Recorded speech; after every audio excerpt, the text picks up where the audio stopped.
نرحب أجمل ترحيب بالسيد رئيس تحالف العزم الأستاذ المهندس مثنى عبد الصمد السامرائي والوفد المرافق له، فأهلا وسهلا بكم.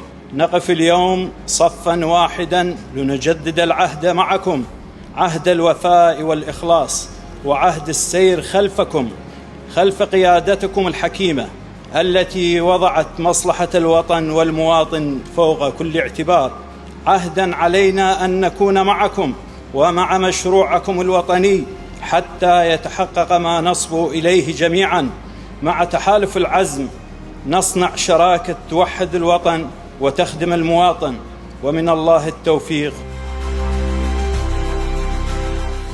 شكرا جزيلا للأستاذ زياد جبوري، وشكرا للشيوخ الأفاضل، وشكرا لجميع الحضور من شيوخ ووجهاء وأساتذة، وأتمنى أن يكون الجميع بألف خير وصحة وسلامة.